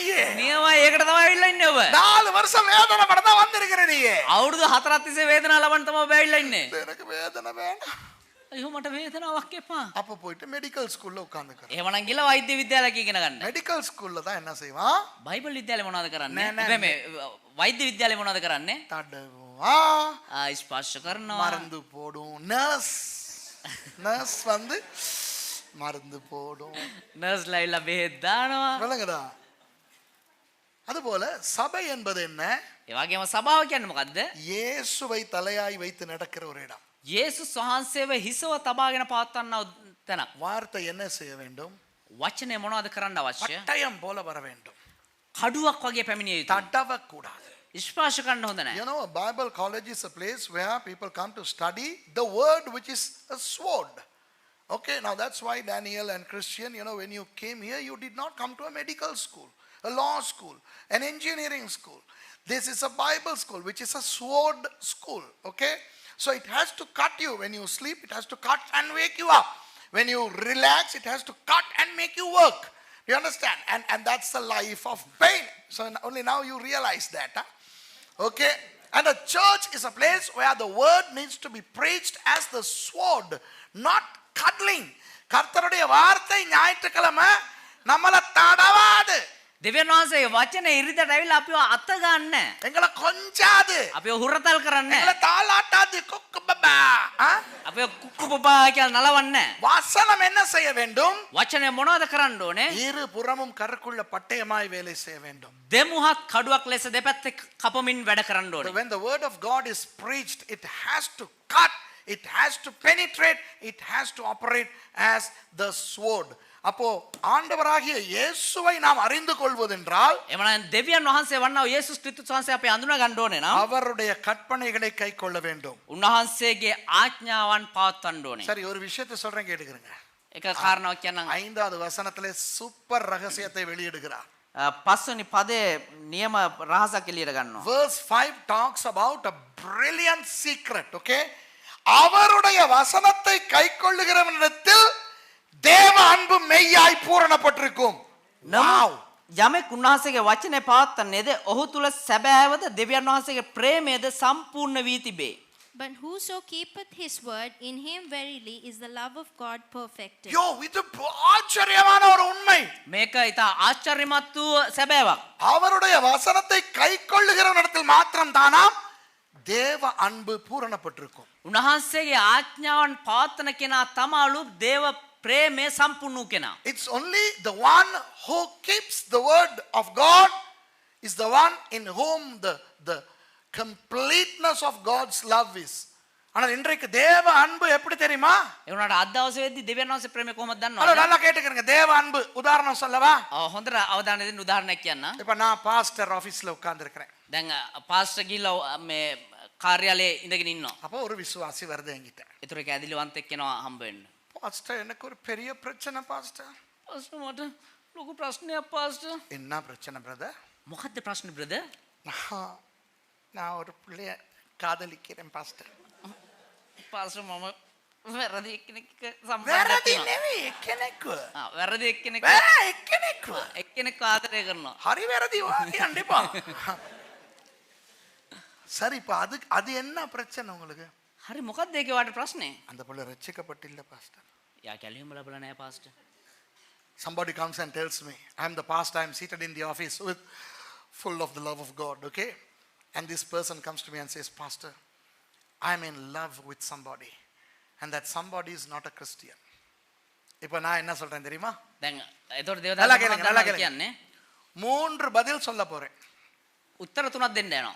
இந்த 3 பதில்ல මේ උත්තර තුනෙන් தேவனுடைய அன்பு என்னக்குள்ள இருக்கிறது எதுல இருந்து வருதுன்னு நீங்க சொல்லணும். දෙවියන් වහන්සේ ප්‍රේමය මා තුලින් එළියට එන්නේ කොයි උත්තරය තුලින්ද කියන එක ඔබ දැනගන්න. I am going to show you 3 ways in which I can respond and you are going to tell me which of those 3 shows that I am full of God's love. Okay? Right. முதலாவது පළවෙනි උත්තරය. brother brother இது இயற்கையா நடக்கிறது தான். මේක සාමාන්‍යයෙන් සිද්ධ වෙන දෙයක්. நாங்க ஒரு வேலை பண்ணுவோம். අපි ඒක වැඩක් කරමු. நானும் ஜெபிக்கிறேன். මමත් යාච්ඡා කරන්න. நீங்களும் ஜெபிங்க. ඔයත් යාච්ඡා කරන්න. 2 பேர் ஒருமனப்பட்டா அது நடக்கும்னு சொல்லி இருக்குது. දෙදෙනෙක් එක්සිත් වුණා නම් ඒක සිද්ධ වෙනවා කියලා කියලා තියෙනවා. அந்த புள்ளைய ஆண்டவர் ரட்சிப்புக்குள்ள கொண்டு வந்து ඒ දරුවව දෙවියන් වහන්සේගේ ගැලවීමට ගෙනල්ලා நானே அந்த புள்ளைக்கு ஞானஸ்நானம் கொடுத்து මමම ඒ දරුවට බෞතිස්මය ලබා දීලා எங்க சர்ச்ல நல்ல ஒரு கல்யாணமா நடத்துவோம். අපේ සභාව තුළ වුව යහපත් ලෙස මඟ පෙන්වමු. ஓகே, எவ்வளவு ஒரு அன்பான ஒரு பாஸ்டர் இல்லையா? කොච්චර ප්‍රේමණීය වූ දේවදාසයක්ද? நம்மவா இல்லையா? நம்பர் 1 පළවෙනි උත්තරය ඒක. first answer. Okay, yes, come you and I pray. If 2 of us unite in prayer, God will do something. So let's pray for the salvation of that girl and we will see to it that she gets saved and she's baptized and we can have a grand wedding. That's number 1. ரெண்டாவது දෙවෙනි උත්තරය brother இது சரி வராது. Brother මේක හරියන්නේ නැහැ. நீங்க எப்படியாவது அந்த பிள்ளைய ரட்சிப்புக்குள்ள கொண்டு வாங்க. ඔබ කොහොම හරි දරුවව ගැලවීමට ගේන්න ඕනේ. அப்படியா இருந்தா எங்க சர்ச்ல உங்களுக்கு கல்யாணத்தை நடத்தலாம். එහෙම වුණා නම් මේ සභාව තුළ ඔබට විවාහය සිද්ධ කරගන්න පුළුවන්. Option 2. Okay brother, now you know she needs to get saved. If not, you cannot have a wedding in our church. முடியவே இல்லனா බැරිම නම් நீங்க வெளியே ஹால் ஒன்னு எடுத்து கல்யாணத்தை நடத்துங்க. වා එළිය මොකක් හරි ශාලාවක් කරගෙන එහෙ විවාහය සිද්ධ කරගන්න. நான் உங்க பாஸ்டர்ங்கற முறையில මම වාගේ පාස්ටර් නිසා நான் கல்யாணத்துக்கு வருவேன். මම විවාහයට එන්නම්. நடத்த மாட்டேன். හැබැයි විවාහය පවත්වන්නේ නැහැ මම. ஒரு ஜெபம் மட்டும் பண்ணுவேன். යාඥාවක් විතරක් කරන්න. உங்களுக்காக ඔයා වෙනුවෙන්. நான் உங்களை நேசிக்கிறனால ඔයාට මම ප්‍රේම කරන නිසා நான் கல்யாணத்துக்கு வருவேன். මම විවාහයට එන්නම්. பிரசன்ட்டும் தருவேன். තෑග්ගකුත් දෙන්න. ஒரு ஜெபம்னு பண்ணுவேன். යාඥාත් කරන්න. ஆனா நடத்த மாட்டேன். හැබැයි විවාහය සිද්ධ කරන්න පවත්වන්නේ නැහැ මම. நான் உங்களை நேசிக்கிறனால தேவ அன்பு. මම ඔබට ප්‍රේම කරන නිසා. ඒ කියන්නේ දෙවියන් වහන්සේ ප්‍රේමය. So brother, you if she doesn't become a Christian, you can have a wedding outside in a hall. I will come because I am your pastor and I love you. Okay? I will come, but I will not perform the wedding. I will bring you a present. I will pray for you, but I will not do the marriage, but I will come. Okay? மூணாவது option. තුන්වෙනි උත්තරය. யோ ரட்சிக்கப்படாத ஒருத்திய love பண்ணும் போதே நீ ரட்சிப்பை இழந்துட்டு நீயும் அவள மாதிரி ஆயிட்ட. කැලේම ලැබපු නැති කෙනෙකුට උඹ ලව් කරද්දිම ආදරය කරද්දිම උඹේ කැලේම උඹ නැති කරගත්තා. ஆகவே இப்போ உனக்கு சொல்றேன், දැන් උඹට කියන්නම්. போயிரு, அப்படியே பன்சலைக்கு போயிரு, இல்லனா கோயிலுக்கு போயிரு. කොහේ හරි ඵලයන් උඹ පන්සල් කරපළයන් නැත්නම් කෝවිල කරපළයන්. இல்ல எங்க சர்ச்ல நீ இருக்கணுமா இருந்தா එහෙම නැත්නම් අපේ සභාවේ ඉන්න ඕනේ නම් அவளை இந்த நிமிஷமே நீ மறந்து இரு. මේ වෙලාවෙම ඇයව අමතක කරලා උඹ හිටපන්. இல்லையோ එහෙම නැත්නම් வெளியே போ. එළියට ඵලයන්. இதுதான் மூணாவது option. Option number 3, what you did is a sin against God, against the world. You cannot fall in love with a non-Christian, so you have to forget her right now in this place at this moment. If not, you get out. இப்போ இதுல இந்த மூணுல எதுல உண்மையாவே தேவனுடைய அன்பு பரிபூர்ணமா இருக்குது பாஸ்டர் கிட்ட? දැන් මේ උත්තර තුනෙන් ඇත්තටම පාස්ටර්ගෙන් කොයි ආකාරයෙන්ද දෙවියන් වහන්සේගේ ප්‍රේමය එළියට එන්නේ? ඇත්තම උත්තරේ මොකද්ද? Which සැබෑ of ප්‍රේමය these එළියට එන්නේ. three options prove that this pastor has the love of God? அந்த அஞ்சாவது வசனத்தை வாசிங்க. ඒ පස්වෙනි පදේ කියවන්න. அவருடைய வசனத்தை கைக்கொள்ளுகிற இடத்தில் தேவ அன்பு மெய்யாய் பூரணப்பட்டிருக்கும். නමුත් යමෙක් උන්වහන්සේගේ වචනේ පවත්වන්නේද ඔහු තුල සැබෑවටම දෙවියන් වහන්සේගේ ප්‍රේමය සම්පූර්ණ වී තිබේ. Yeah. But whoso keepeth his word in him, verily is the love of God perfected. Whoso keepeth his word, it is in him that the fullness of the love of God is present. So it's not options 1 or 2, but option 3. அந்த முதலாவது இரண்டாவது option கிடையாது. ඒ පළවෙනි දෙවෙනි උත්තර නෙවෙයි.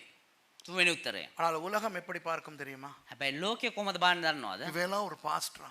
මේගොල්ලෝ මෙයා පාස්ටර් කෙනෙක්ද? இவனுக்கு இருதயம் இருக்குதா? එයාට පපුව හදවතක් කියලා දෙයක් තියෙනවා. காதல் கேட்டுக்கிட்டா வருது. ආදරය කියන එක මේ අහගෙන දෙන්නේ. ஆலையா? ආලේ. காதல் தங்கன வந்துரும். ආදරය කියන ටංගන වරුම්. ටංගාලේනවා. இதுல இருந்து என்ன தெரியுது? ஃபீல் பண்ணி டிரான்ஸ்லேட் பண்றாரு.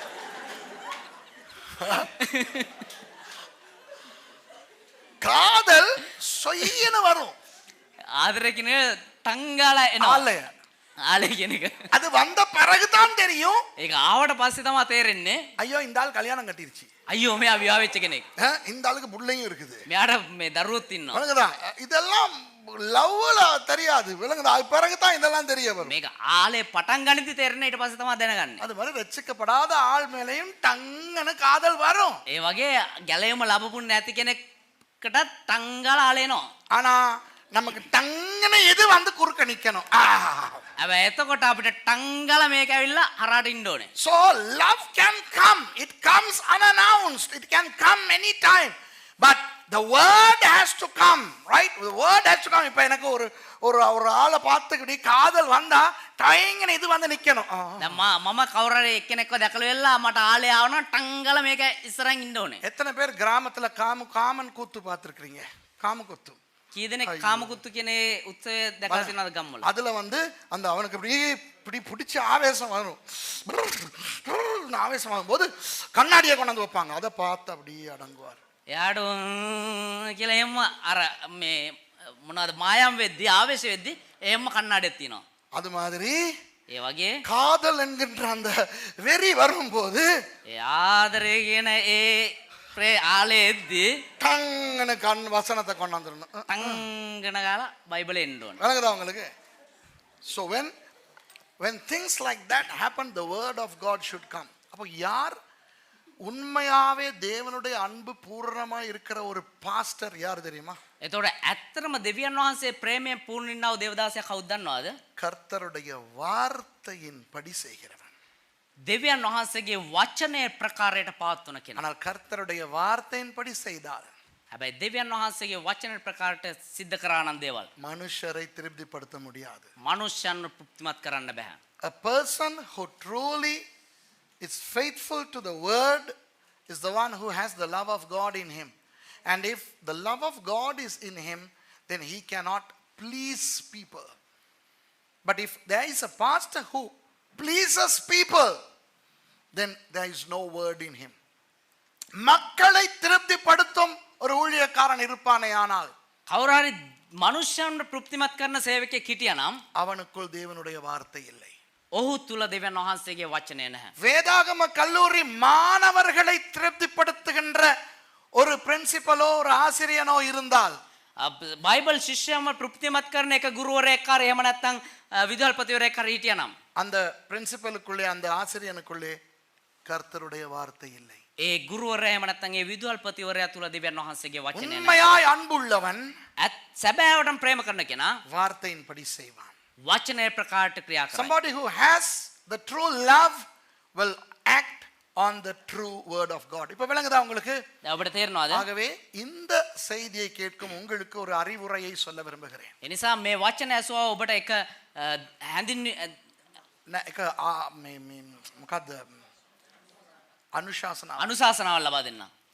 Let me give advice to those of you who are listening to this word. Okay? உங்களை திருப்திப்படுத்துகின்ற ஊழியக்காரர்களை நம்பவே வேண்டாம். ඔබ තෘප්තිමත් කරන දේවදාසින්ව විශ්වාස කරන්න එපා. Do not trust ministers who please you. If you say something and if you expect an answer, if that's the answer that the servant of God is giving, don't trust that person.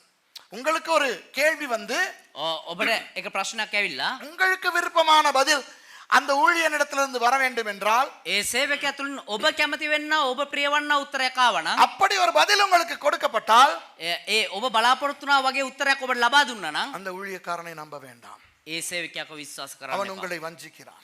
ඔහු ඔබ වංචා அவன் කරනවා. உங்களை திருப்திப்படுத்துகிறான். ඔබ තමයි තෘප්තිමත් කරන්නේ. வசனத்துக்கு கீழ்ப்படுகிறவன் தான் உண்மையிலேயே தேவ அன்பால் நிறைக்கப்பட்டவன். වචනයට කීකරු වෙන කෙනා තමයි සැබෑම දෙවියන් වහන්සේගේ ප්‍රේමයෙන් පූර්ණ වූ කෙනා. The one who has the true love of God is somebody who does things according to the word. Okay? நாம் அவருக்குள் இருக்கிறோம் என்பதை அதனாலே அறிந்திருக்கிறோம். 5வது வசனம் கடைசி பகுதி. පස්වෙනි මේ පදයේ අවසාන කොටස ඔහු තුල සැබෑවටම දෙවියන් වහන්සේගේ ප්‍රේමය සම්පූර්ණ වී තිබේ. අපි උන්වහන්සේ තුල සිටින බව එයින් දනිමුව. Hereby know we that we are in him. Okay, 6வது வசனத்தோடு முடிக்க போகிறேன். හයවෙනි පදයට එක්ක I'm අවසන් going to කරනවා. finish with verse 6. அவருக்குள் நிலைத்திருக்கிறேன் என்று சொல்லுகிறவன் அவர் நடந்தபடியே தானும் நடக்க வேண்டும். උන්වහන්සේ තුල පවතිමු කියන තැනැත්තා උන්වහන්සේ විසින් පවතින තැනැත්තා විසින් උන්වහන්සේ හැසිරුණක් මෙන් හැසිරිය යුතුය. He that saith he abideth in him ought himself also so to walk even as he walked. நம்முடைய உதாரணம் யார் தெரியுமா?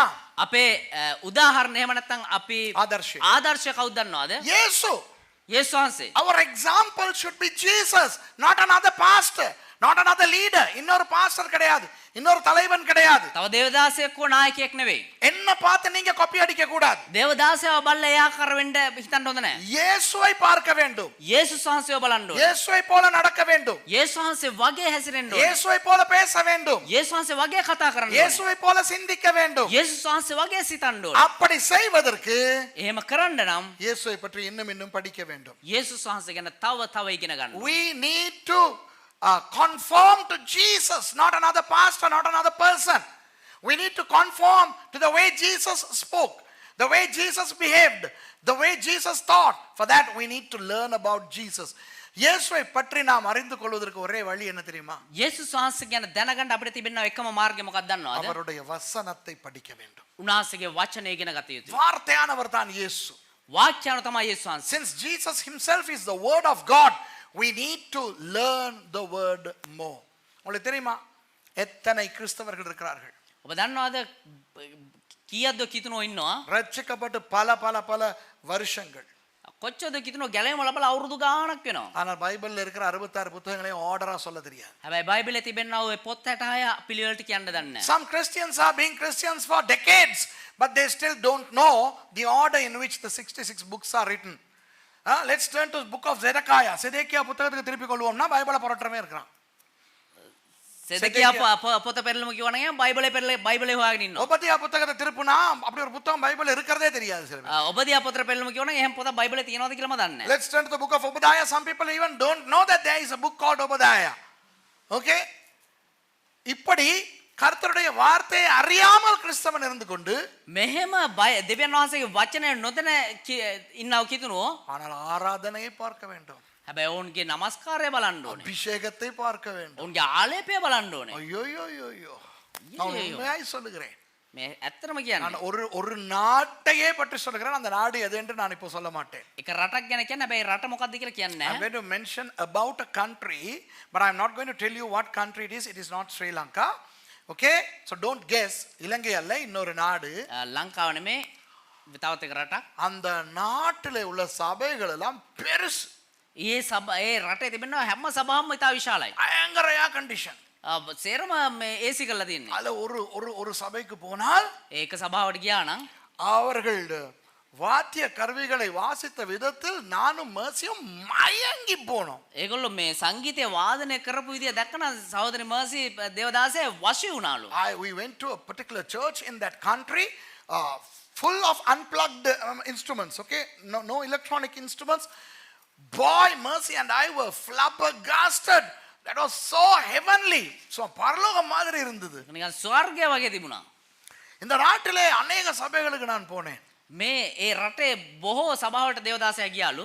அப்புறம் தான் கண்டுபிடித்தேன். ඊට පස්සේ තමා හොයාගෙන මේ දැනගෙන තියෙන්නේ அங்க இருக்கிற 195 விதமான பாஸ்டர்மாருக்கு එහෙ ඉන්නව 90ක් දේවදාසයින්ට பைபிள்ல இருக்கிற 66 புத்தகத்தையும் மனப்பாடமா சொல்ல தெரியாது. බයිබලේ තිබෙනවා පොත් 66 මතකයෙන්වත් කියන්න දන්නේ නැල්ලු. After some time I learned that 95% of pastors of that country, entire country I'm talking about, okay, they don't know the 66 books of the Bible. சரியா? ஆபிரகாம் பொண்டாட்டி சாராள் அதுக்கு பிறகு கேத்தூராள்னு ஒருத்தைய கட்டியிருந்தாருங்கிற விஷயமே தெரியாது.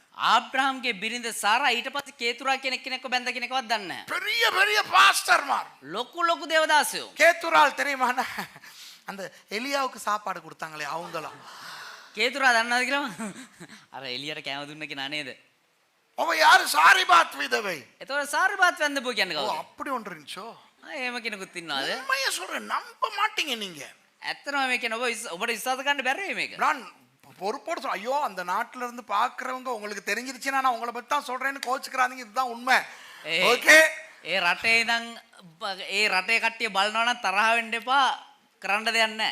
I was so saddened by the fact that these churches were huge, these pastors were very senior looking, but they don't know the word of God.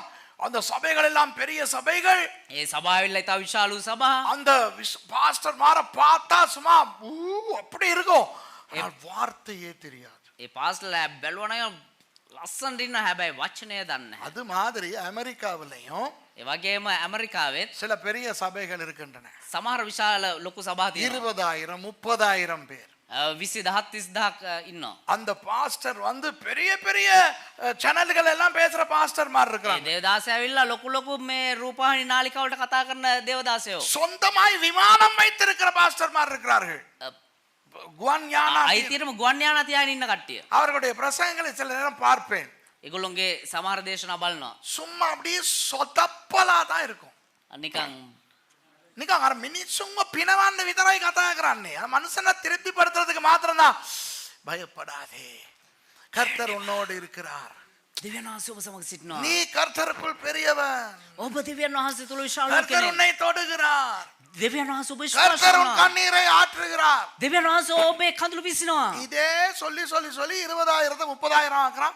30,000 50,000 ஆக்கி வச்சிருக்கான். මේකම කිය 20,000 30,000 කරා 30,000 50,000 කරනවා. I don't know whether Annabelle, Kat, Roy and Darlene would agree with what I say. I know some mega churches in America where some of those preachers have their own aircrafts. They have 20,000, 30,000, 50,000 people.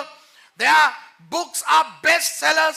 I have perused some of those books and I have heard some of those messages. Absolutely nothing from the Bible. They just cater to the cravings of people. God loves you. He cares for you. You will go to heaven. You are somebody in God. It's not you are nobody, you are somebody. And they are, am I talking sense here? விளங்குதா? இந்த குட்டி சபையை நடத்துற நம்ம பாஸ்டர்மாருக்கு அவங்கள விட 10 மடங்கு தெரியும் பைபிள். මේ කුඩා සභාව කරන්නව මේ අපේ දේවදාසීන්ට ඒගොල්ලන්ට වඩා දහගුණයක් දන්නවා. Our pastors of this little church know the word way more than some of those mega preachers. Amazing. What's happening to the world? என்ன நடக்கிறது உலகத்துக்கு? මොනවද වෙලා තියෙන්නේ මේ ලෝකෙට? மனுஷனை திருப்திப்படுத்துகின்ற ஊழியம் நடக்கிறது. මනුෂ්‍යව තෘප්තිමත් කරන සේවාවන් සිද්ධ වෙන්නේ. Ministries have become men pleasing ministries. To have the love of God inside, the word of God should be inside. உண்மையாய் தேவனுடைய அன்பு பூரணப்பட வேண்டும் என்றால் සැබෑවටම දෙවියන් වහන්සේ ප්‍රේමයෙන් පූර්ණ වෙන්න ඕනේ නම් கர்த்தருடைய வார்த்தை நிரம்ப வேண்டும். දෙවියන් වහන්සේගේ වචනය තුල පිරෙන්න ඕනේ. வார்த்தையை கஷ்டப்பட்டு படிங்க நீங்க எல்லாம். වචනය අමාරුවෙන් ඉගෙන ගන්න ඔබ நீங்க எல்லாம் நினைக்காதீங்க பைபிள் ஸ்கூல் வந்து ஒரு பூ தோட்டம் அப்படி. ඔබ හිතන්න එපා බයිබල් විද්‍යාලය කියන්නේ මල් වත්තක් කියලා. Don't think you have come to a botanical gardens. Okay, this is a Bible college where you will learn the word. கர்த்தருடைய வார்த்தையை படிப்பீர்கள். දෙවියන් වහන්සේගේ වචනය ඉගෙන ගන්න. இந்த வார்த்தை நமக்குள்ளே போகும்போதுதான் මේ වචනය අපි තුලට යද්දි තමා தேவ அன்பு நமக்குள் பூரணமாகும். දෙවියන් වහන්සේගේ ප්‍රේමය අපි තුල පූර්ණ වෙන්නේ. The more of the word of God coming into us would make us lovers of God, and the love of God would start to dwell in us. இந்த 4 வசனங்களை வாசிப்போமா? මේ පද හතර කියවමුද අපි? முடிக்க போகிறோம். வாசித்து முடிப்போமா? So shall we read these 4 verses to conclude today's message? Verse 3, மூன்றாவது வசனம், அவருடைய கற்பனைகளை நாம் கைக்கொள்ளுகிறவர்களானால் அவரை அறிந்திருக்கிறோம் என்பதனை அதனால் அறிவோம். තුන්වෙනි පදය, අපි උන්වහන්සේගේ ආඥා පවත්වමු නම් අපි උන්වහන්සේ අඳුනන බව එයින් දනිමුව. And hereby we do know that we know him if we keep his commandments. ஆகவே நமக்கு அபிஷேகம் தேவைதான், ඒ නිසා අපිට ඒ වගේම අපිට ආලේපය අවශ්‍යයි තමා. ஆராதனை தேவைதான், නමස්කාරය අවශ්‍යයි තමා. உபவாசம் தேவைதான், निराहारය අවශ්‍යයි තමා. ஜெபம் தேவைதான், යාඥාව අවශ්‍යයි තමා. சுவிசேஷ ஊழியம் தேவைதான், සුභාරංචි සේවය අවශ්‍යයි තමා. நோயாளிகளுக்கு சுகம் கொடுக்க வேண்டியது உண்மைதான், රෝගීන්ට සුවය ලබා දීම සැබෑයි. பிசாசுகளை துரத்த வேண்டும் தான். යක්ෂින් දුරු කරන්න ඕනේ තමා. ஆனால் அவை எல்லாவற்றையும் விட හැබැයි ඒ සියල්ලකට වඩා முதலாவது தேவனுடைய வார்த்தையை நாம் படிக்கிறவர்களாய் இருக்க வேண்டும். පළමු කොට දෙවියන් වහන්සේගේ වචනය ඉගෙන ගන්නවා අය විදිහට அவை අපි සිටියේ. எல்லாவற்றையும் விட ඒ සියල්ලට වඩා உங்களுக்கு இருக்கிற அபிஷேகத்தை விட ඔබට තිබෙනා ඔය ආලේපයට වඩා கர்த்தருடைய வார்த்தை உங்களுக்குள் இருக்க வேண்டும். දෙවියන් වහන්සේගේ වචනය ඔබ තුල So පැවතිය යුතුයි. more than the anointing that you have, more than healings, casting of demons out, evangelism, programs, everything, you need to have the word of God in you. நாலாவது வசனம், அவரை அறிந்திருக்கிறேன் என்று சொல்லியும் அவருடைய கற்பனைகளை கைக்கொள்ளாதவன் பொய்யனாய் இருக்கிறான், அவனுக்குள் சத்தியம் இல்லை. හතරවෙනි පදේ, උන්වහන්සේ අඳුනමි කියා උන්වහන්සේගේ ආඥාව නොපවත්වන තැනැත්තේ බොරුකාරයෙක්ය. සැබෑවද ඔහු තුල නැත. He that said, I know him, and keepeth not his commandments, is a liar, and the truth is not in him. ஆகவே கர்த்தருடைய வார்த்தை அதிகமாய் நீங்கள் படித்து ඒ නිසා දෙවියන් වහන්සේගේ වචනය ඔබ බොහෝ ලෙස ඉගෙනගෙන அதிலே நிலைத்திராவிட்டால் ඒ තුල පැවතුනා නම් நீங்கள் பொய்க்காரர்களாய் இருப்பீர்கள். ඒක නොපවත්වවා නම් ඔබ බොරුකාරයෙක් So ඉදිරියේ. if you don't study the word and keep those commandments, then you are liars. மூன்றாவது பார்க்கிறோம், ஐந்தாவது வசனம், පස්වෙනි පදේ බලමු. அவருடைய வசனத்தை கைக்கொள்ளுகிற இடத்தில் தேவ அன்பு மெய்யாய் பூரணப்பட்டிருக்கும், நாம் அவருக்குள் இருக்கிறோம் என்பதனை அதனாலே அறிந்திருக்கிறோம்.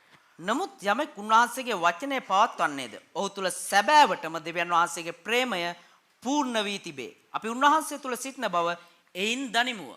But whoso keepeth his word, in him verily is the love of God perfected. Hereby know we that we are in him. அவருக்குள் நாம் இருக்கிறோம் என்பதனை எதை வைத்து சொல்ல முடியும்? උන්වහන්සේ තුල අපි ඉන්නවා කියන එක මොකක්ද කියලාද පෙන්වන්න පුළුවන්. அவருடைய வசனத்தை கைக்கொள்வதன் மூலம். අපි උන්වහන්සේගේ ආඥා පැවැත්වීම තුල. விளங்குதா? So how can we demonstrate that we are in him?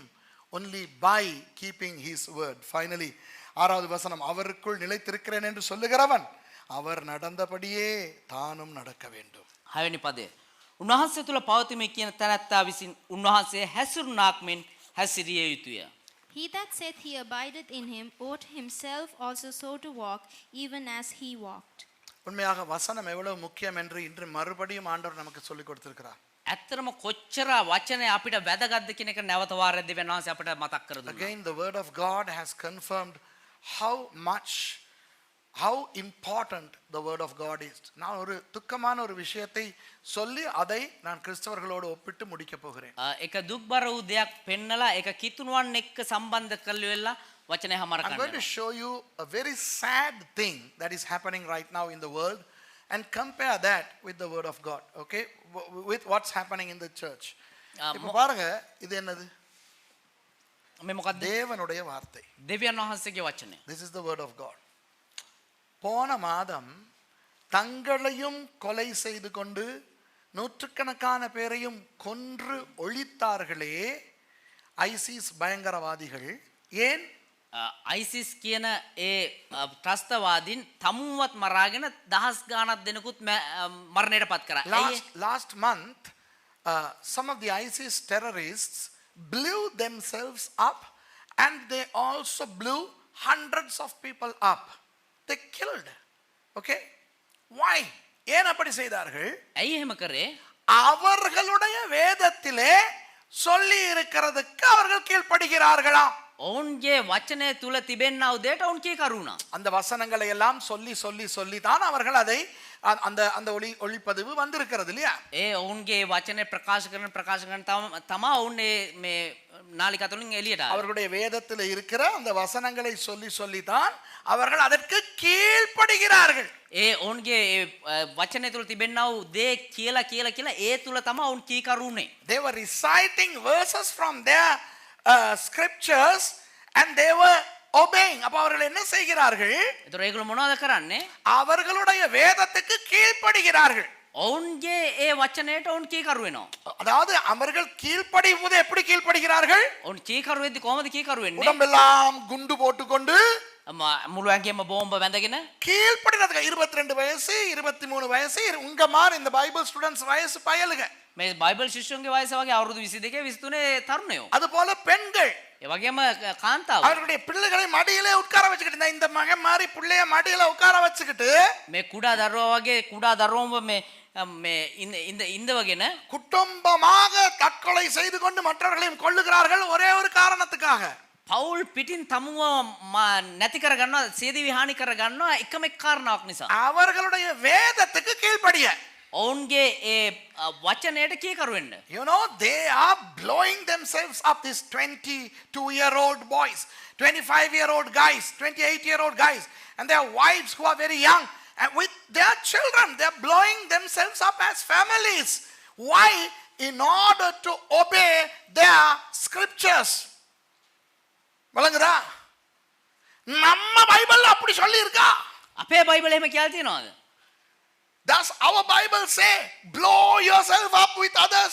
மத்தவனையும் அழிச்சுக்கிட்டு நீயும் சாவுன்னு சொல்லியிருக்கா? අනිත් අයවත් මරාගෙන ඔබත් මැරෙන්න කියලා කියලා තියෙනවද? இல்லை.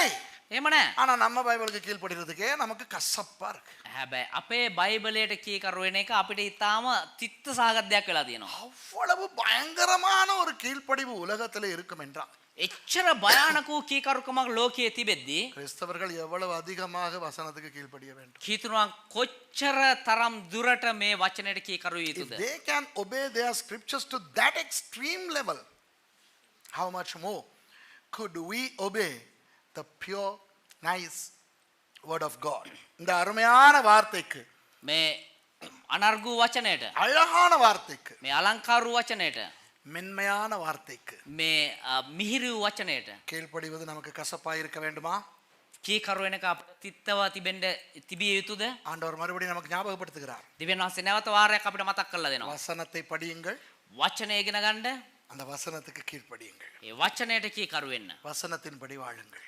වචනය ප්‍රකාරයට ජීවත් So වෙන්න. God is reminding us yet again, learn the word, obey the word, keep the word, and that way you can live a good, that is the Christian life. அதுதான் கிறிஸ்தவ வாழ்க்கை. තමා කිතුණුවාගේ ජීවිතය. எழும்பியிருப்போம். நேரடியாக பார்க்கின்றவர்களுக்கு வாழ்த்துக்கள். வருகிற வாரம் வருகிற ஞாயிற்றுக்கிழமை உங்களை சந்திக்கிறேன். සජීව සම්බන්ධ වන හැම කෙනෙකුටම ආශිර්වාද ලබන සතියේ ඔබ හමු වෙනවා. Those of you who are live with us, bye bye for now. We will see you next Sunday. Okay, யாராவது ரெண்டு